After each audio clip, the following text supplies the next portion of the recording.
That one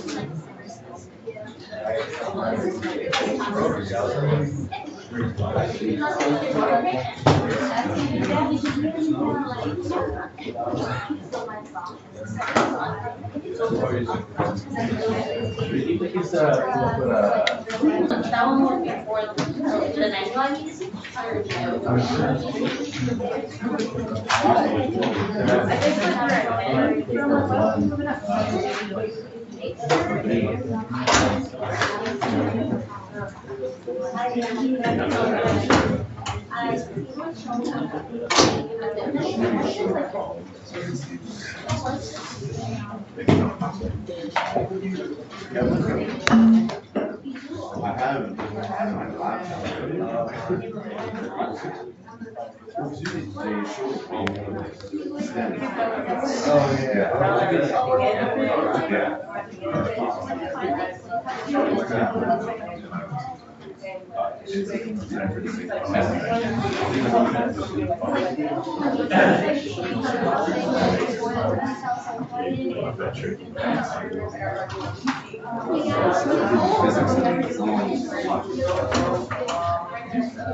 Okay, so can you this sound? Okay, it's very close to me. Looks like.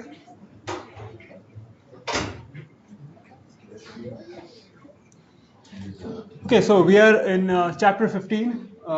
This chapter is on principle of impulse and momentum, principle of angular impulse and momentum, and linear impulse and momentum, and also conservation of momentum. Okay, and again, what I'm going to teach today and in this chapter is are tricks to solve the problems. Okay, you can solve the same problems using F equals ma, but if you use this principle, then you can make your life slightly easy. We need to define what is known as an impulse. Impulse is f dt. Since f is a vector, impulse I is also a vector. So it'll have x and y component, or it and in, or ir, I theta, okay, depending on which coordinate frame you use. We can also write f equals ma, which is dv dt. And so you can substitute for f dt equals mdv in that equation to write impulse as a function of velocity. So I is the rate of change of mv is actually called momentum, right? Mv is momentum. To be more precise, it's linear momentum. So rate of change of momentum is equal to impulse. And so if you move things around in the equation f dt equals m v2 minus v1, you get the equation which is written down below, which is called the principle of impulse momentum, which states as the initial momentum mv1 plus f dt. So f is all the external forces equals the new momentum of the system.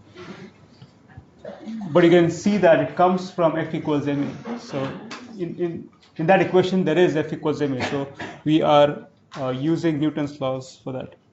Okay, so one more concept before we start solving problems is the conservation of momentum.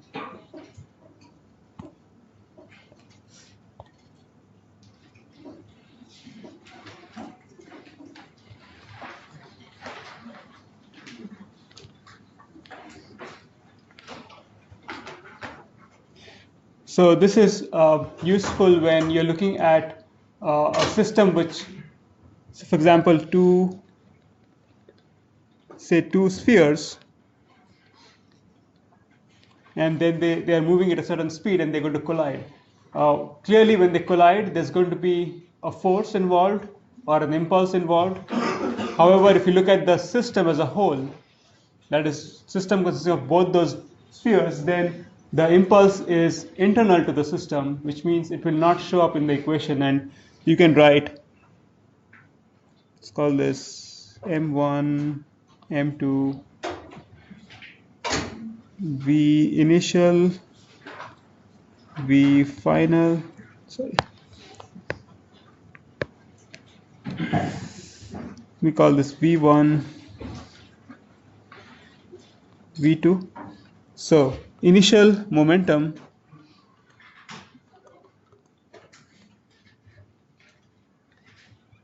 equals final momentum, which is m1 v1, and I need to find the initial momentum. This is the momentum before they collide, which is, I'm going to denote it by the initial velocity, the velocity before collision, as vi plus m2 v2I equals m1 v1 f plus m2 v2 f. So where I is the initial or before collision and f denotes final or after collision.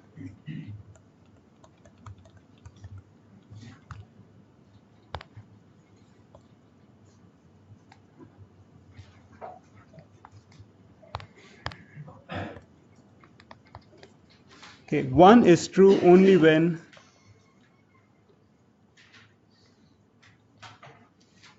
no force acts, no external force acts on the system,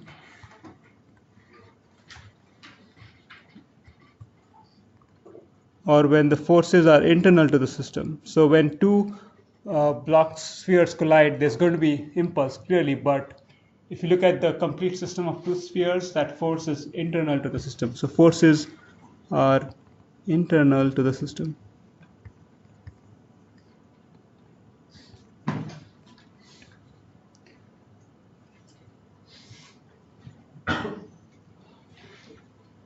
Okay, so what it means is you cannot write m1 v1 I equals to m1 v1 f. That's incorrect. This only holds when you're looking at the two blocks, two spheres as one system. You cannot isolate them and write two equations for each of them, because in that case the forces are internal when you look at it together. Okay, so with that we can start solving problems. Essentially it's the same thing. Draw free body diagrams, find a coordinate frame to represent the initial velocity, final velocity, and then apply that principle.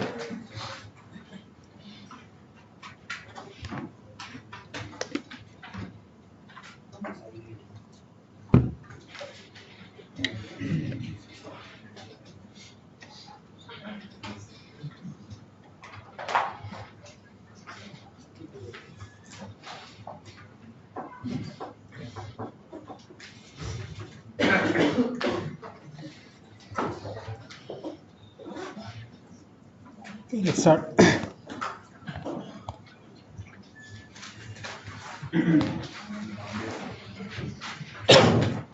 The motor exerts a force F, okay, is shown on the 40 kg crate as shown in the graph. Determine the speed of the crate when t is 3 seconds and when t equals 6 seconds. When t equals 0, the crate is moving downwards, so the initial velocity is 10 meters per second downwards. Okay, so what's going on is the crate is moving down, but the force is being applied so as to pull the crate up. So what will happen is, as the force increases, some point of time the crate will stop moving down. It'll have velocity of 0, and if the force is still there's a force being applied, then the crate will start moving up. So it goes from moving down to going at 0 speed, and then eventually moving up. So we're going to find the speed at t equals 3 and 6 seconds, which are points on this plot. 3 and 6.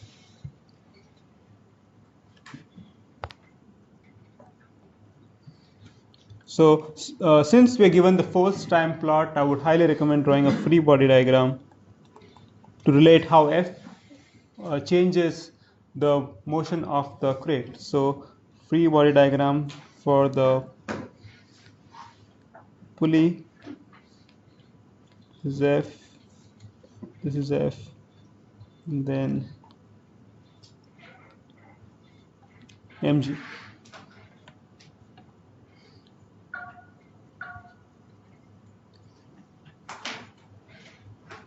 Okay, now since there's a force involved and this force is external to the system, the best way to solve this problem is to use the principle of linear impulse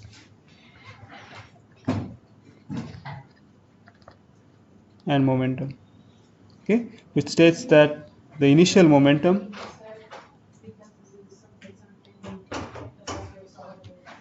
so if what did I say? So if there's an external force, you want to use principle of linear impulse and momentum. And there's another thing which I forgot, which is if you're given if you're told to find velocity as a function of time, which in this case you are, speed when the time is so and so, then this is the best way to do it. If you're asked to find acceleration, then I would not recommend this. I would recommend F equals ma. Okay. In fact, a part of my review next week is going to be about how do you figure out which principle to apply, because we've learned multiple principles, right? F equals ma, impulse, momentum, conservation, and so on. So I'll talk about that in one whole lecture. Yeah, it's essentially, I'll post it, but it is if you open the book, it's probably on the inner cover page, the same formula sheet. Is it there? Just post that one. And it's missing one formula for the psi, 10 psi. I'll post that too in that formula sheet. mv1 plus f dt equals mv2 .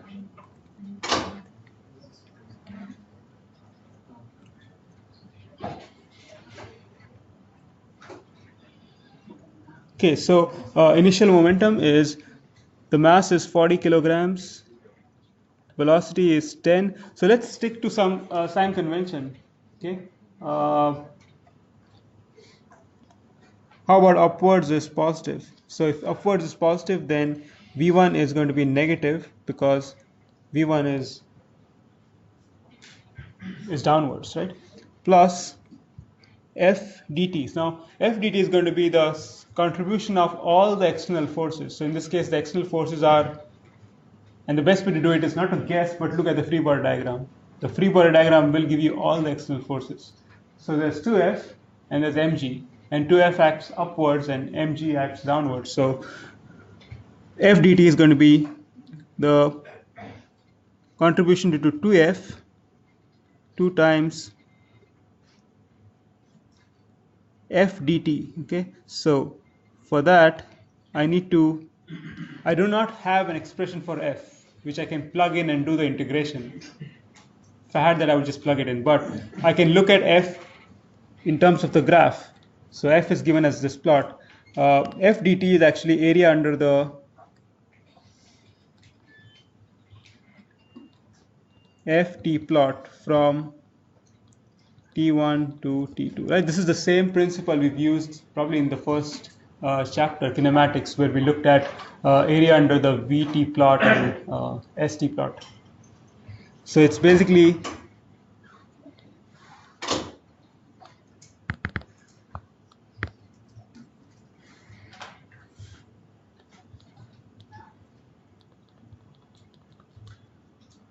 that area from 0 to 3.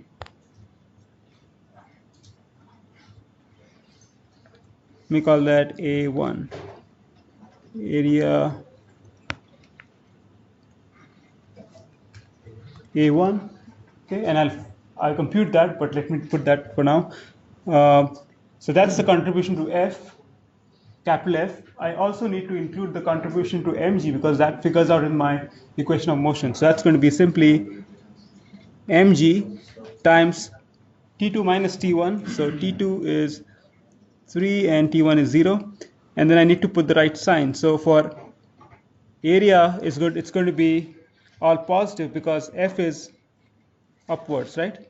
And my convention is downwards is negative. So it's positive. And for mg, it's going to be negative because mg is downwards. Can you explain the 3 minus 0? T2 minus T1. So this thing, what I wrote down here is FTT, the whole thing. You didn't set up the integral, you just went straight to the answer. Yeah, because in order to compute the integral, if I was given a closed form expression for f like st or 3t or 5t, then I can plug in. But I don't have access to f. So you just do the area. So I did area for capital F, and for mg, if you do integral mg dt, mg is a constant, comes out. It's mg minus t2 minus t1. So equals m v2, where v2 is unknown. So let me solve for area. M and g is known. So to find the area, I need to find, it's basically the area of the trapezoid there. I need to find what this force is. Let me call that F3. So you need to know how to find F3 by using slope. Find F3. The way you do it is F3 minus 150. So that's this point and this point. So those corresponds to time equals 3 and 0 equals the slope of this line, which is going to be 450, this coordinate, minus 150 and the corresponding time. So 450 corresponds to 6 and 150 corresponds to 0, so minus 0. So F3, if you do the math on that, comes out to be 300 newtons.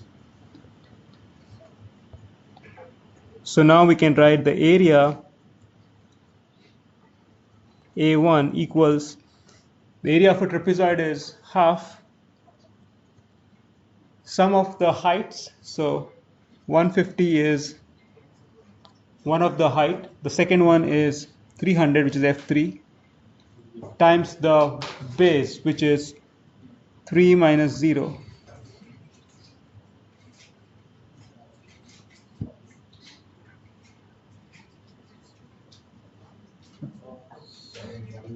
So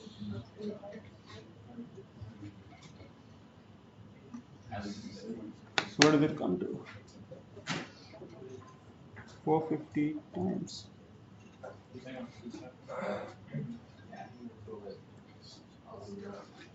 675.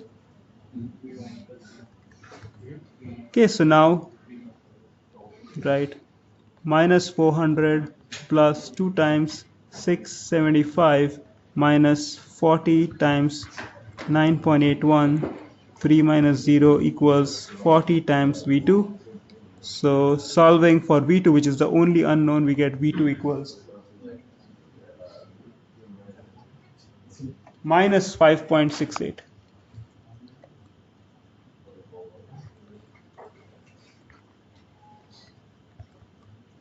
Which implies that the block is still moving down, but at a reduced speed. So it was initially moving down at 10 meters per second. Now it's moving at 5.68 meters per second. Okay, so what I would like you to do is, I would like you to try to solve for velocity at 6 seconds yourself at home. Use the same principle what I did. Yeah, question. You just go over like I get the area part, but the minus mg part. How you got that?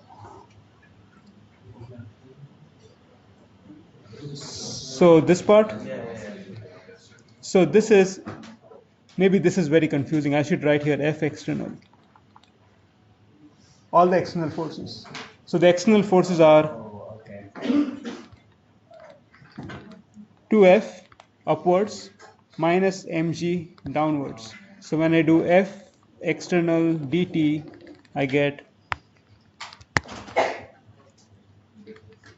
2F minus mg dt. That's where it comes from. Yeah. Yeah, just F external is maybe better notation. Okay. Okay, so I want you to solve for V at t equals 6 seconds. Okay, so try this out yourself at home. I'll give you the answer for V at t equals 6. It is 21.1 meters per second.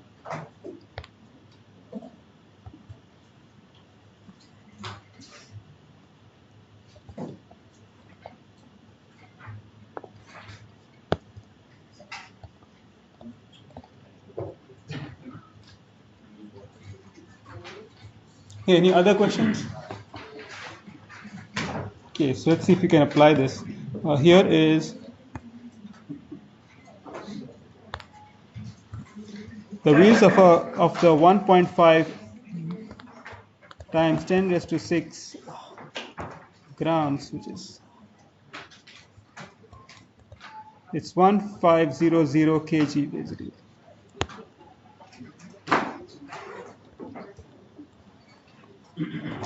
Okay, 1500 kilograms car generate traction force F, which is described by this curve here. And note that it is in kilonewtons, okay? It's not in newtons. If the car starts from rest, so initial velocity is 0, determine the speed when time equals 6 seconds. So, raw free body diagram had the principle of impulse momentum.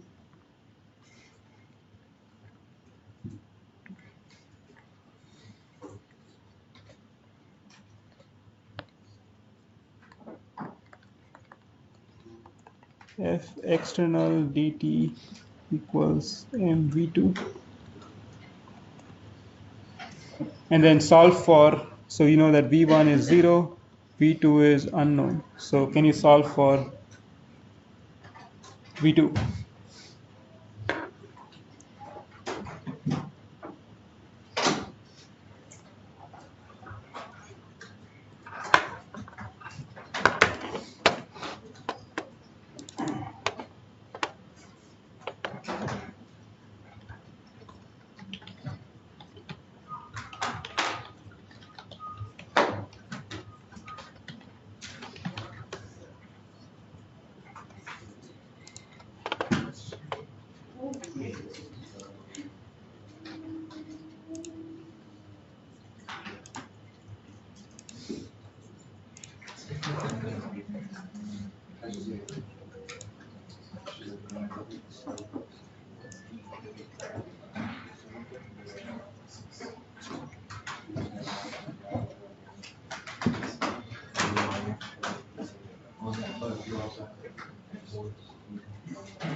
Yeah, me too. How many times was them all Yes. Alright. This one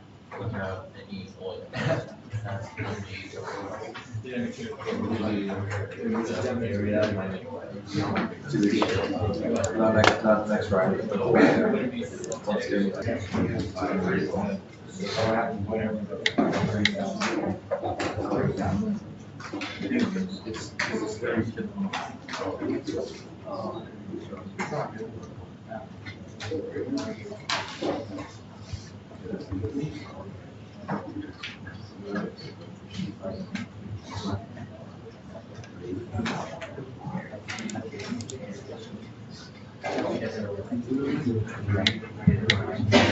Okay, I'm going to stop. Three people have not responded.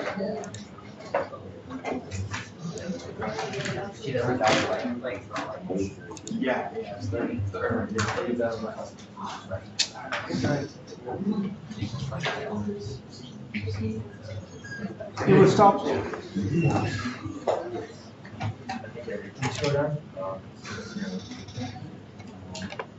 Cannot hear you probably.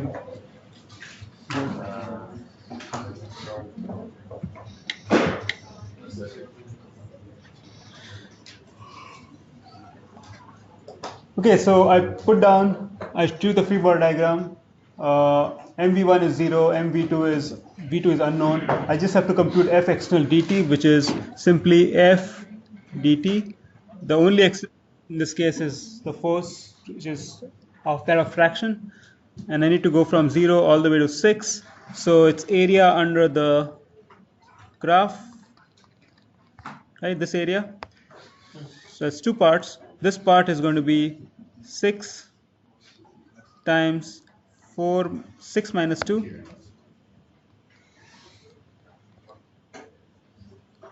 and this area is going to be half times 6 times 2. Well, 2 minus 0 if you like. 2 minus 0 is the base, 6 is the height. Okay, and remember that this is kilonewton, so I need to multiply by 10 raised to 3. It's also so half times 6 times 2 times 10 raised to 3 plus 6 times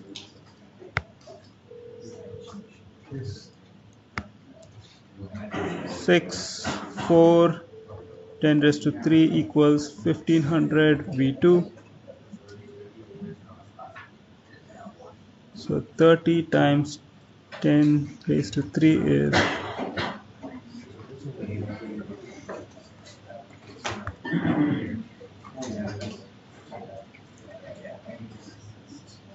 so it's 300 divided by 15, it's 20 meters per second. Okay, that's okay.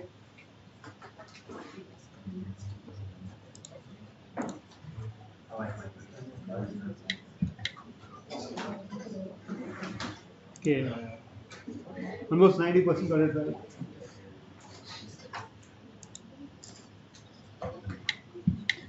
Okay, let's look at a problem involving conservation of momentum.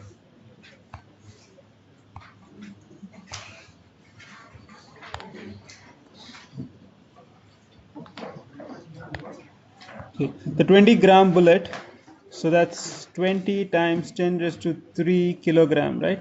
So it's a very lightweight bullet. It's traveling at 400 meters per second. When it becomes embedded in the 2 kilogram stationary block, determine the distance the block will slide before it stops. The coefficient of kinetic friction between the block and the plane is 0.2.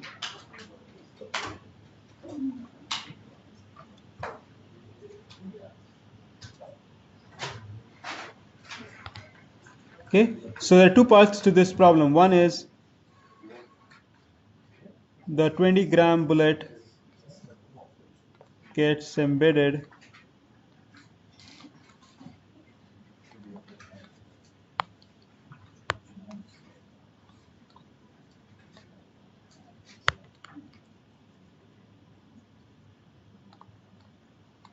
and the system moves with velocity, let's call it v, and then the system of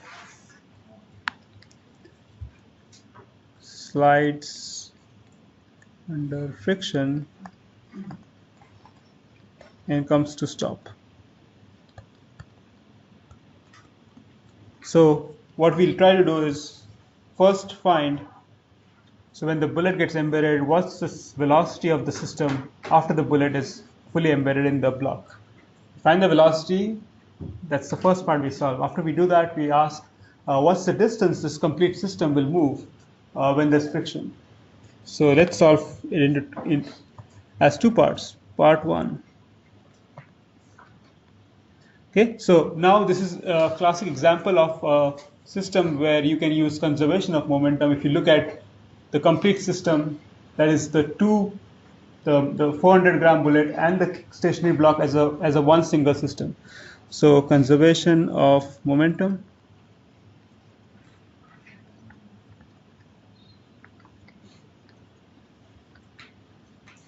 Let me call mb the mass of the bullet.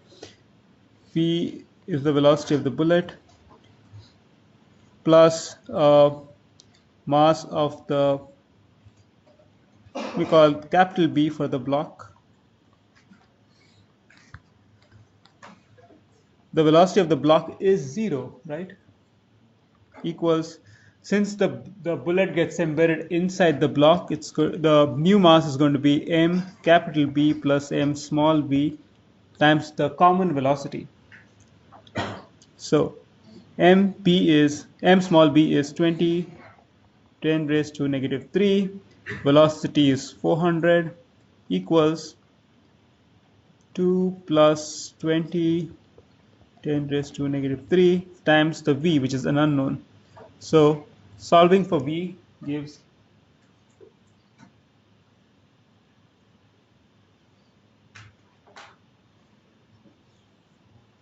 3.96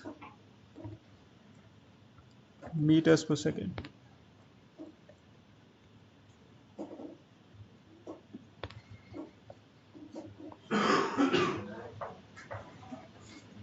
Okay, now we got to analyze the system as one unit, which is moving with speed of 3.96. And since we are asked, well, there's friction which is going to stop the system, so I would start off drawing a free body diagram.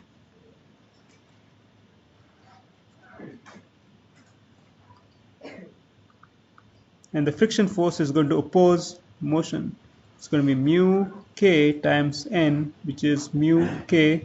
N equals mg from force equilibrium in the y direction, so mu k mg. Okay, so how can we find the distance till the velocity becomes 0?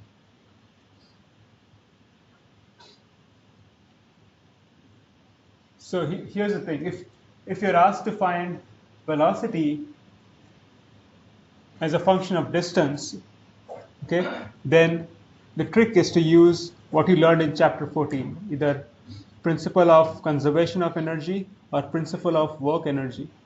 Okay, and I'll go through this again when we do the review session.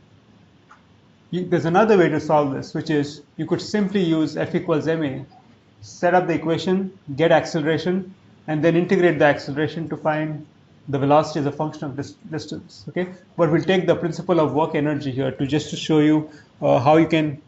This is actually a question where it's a mixture of this chapter, conservation of momentum and work energy. Sorry, linear impulse and momentum, and chapter 14, which we did last time. So let's use principle of work energy only because there's an external force which is dissipative, and when you have a dissipative force, you have to use work energy and not conservation of energy. So work energy states that the initial kinetic energy plus work done equals T2. So initial kinetic energy is half m small b plus m capital B v square plus work done by friction is going to be Well, it's work done by all external forces. In this case, the only force which does work is friction force. So Ff times the distance moved, but remember we got to stick the right sign onto these things. So force acts in the left direction, but the displacement is to the right. So when you have opposite directions there, you should put a negative sign. So this is negative, equals the final kinetic energy is 0.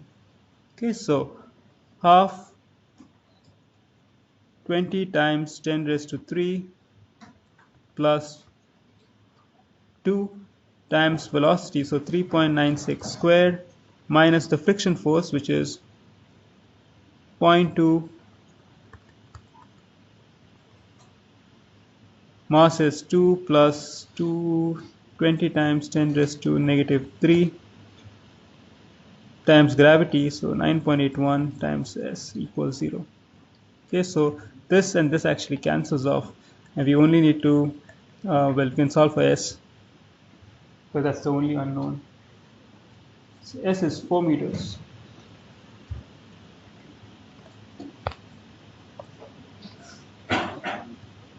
Okay, what I recommend you doing is part 2 can also be solved using f equals ma. So try that out. Try to use f equals ma, solve for s, and see if you get the same answer, 4 meters.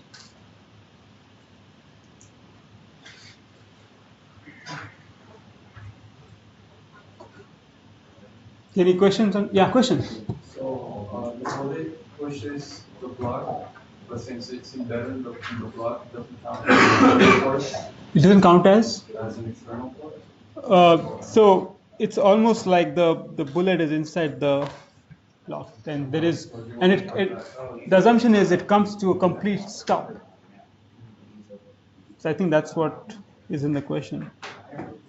When it says it's embedded, it means it comes to rest. So it's not moving inside. So you can think of that whole thing as m plus mass of the block plus the mass of the bullet. Okay, any other question?